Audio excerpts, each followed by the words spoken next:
அனைவருக்கும் வணக்கம். திருப்பூரிலிருந்து எஸ் தியாகராஜன். சரி, இன்னைக்கு நம்ம பார்க்க இருப்பது ராகு கேது தோஷம்.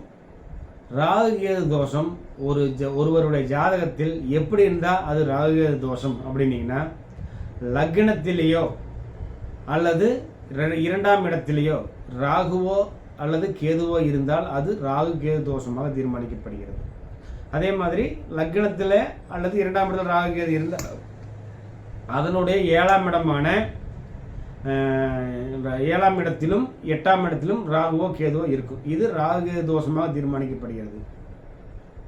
இது எப்படி இது பாதிப்பை தருது அப்படின்னு பார்த்தீங்கன்னா, தசாபுத்தி காலங்களில் ஒரு மனுஷனை ஒரு குடும்பத்தை போட்டு ரொம்ப கஷ்டப்படுத்துது இந்த ராகு கேது தோஷம். தசாபுத்தி கேது திசை நடக்குது அப்படின்னா ராகு கேது தோஷம் உள்ள ஜாதகம் ரொம்ப சிரமப்படுறாங்க. அதே மாதிரி ராகு திசை நடக்குதுன்னா ராகு கேது உள்ள ஜாதகம் ரொம்ப சிரமப்படுறாங்க அப்படின்னு ஒரு அமைப்பு சொல்கிறாங்க.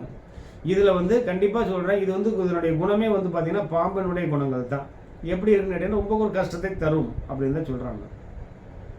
ரெண்டாவது பார்த்தீங்கன்னா, இந்த ராகு தோஷம் உள்ளவங்களுக்கு திருமண காலங்களில் ராகு தோஷம் உள்ள மாப்பிள்ளைய கல்யாணம் பண்ணுங்க அப்படின்னு ஏன் சொல்கிறாங்கன்னா, இது பாம்பு. ராகு கேதுன்னா ஒரு பாம்பு, ஒரு பாம்பினுடைய குணம். அதே பாம்பினுடைய குணம் உள்ள ஒரு ஆணோ பெண்ணோ இணைக்கும் பொழுது உங்களுக்கு அதுக்கு ரெண்டுக்கும் சமமாக போயிடும். அதனால தான் இந்த ராகு பாம்புன்னா ரெண்டு பாம்பு பின்னிக்கும் அப்படின்னு சொல்கிறாங்க. அதனால தான் ராகுகேது உள்ளவங்களுக்கு ராகுகேது சேர்த்துங்கன்னு சொல்கிறாங்க. இன்றைக்கி அது வேணும் வேண்டாம் அப்படின்னு நிறைய பேர் விவாதங்கள் பண்ணுறாங்க. அந்த சப்ஜெக்டுக்குள்ளே நம்ம போகல. ராகுகேது பண்ணும்போது இன்னும் கொஞ்சம் அவங்களுடைய அந்த பின்னுதல், அதாவது என்ன சொன்னால் ஒற்றுமை, அது கரெக்டாக வருது அப்படிங்கிறாங்க. சரி, ராகுகேதுக்கு சுத்த ஜாதகம் சேர்த்துலாமா அப்படின்னு கேட்குறாங்க. கண்டிப்பாக சேர்த்துலாம்.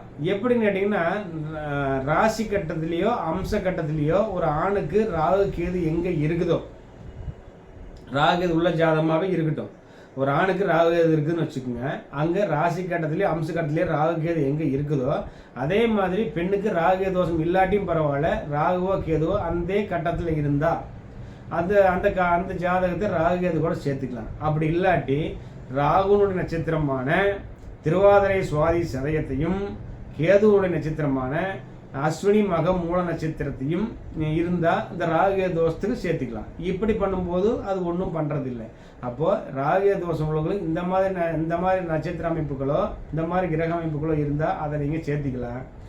மற்றபடி ராகுகேது சேர்த்தும்போது அது சரிப்பட்டு வருது அப்படிங்கிற ஒரு விவரத்தை சொல்லி, வீடியோ பிடிச்சிருந்தா லைக் பண்ணுங்கள், ஷேர் பண்ணுங்கள், சப்ஸ்கிரைப் பண்ணுங்கள். நன்றி நண்பர்களே.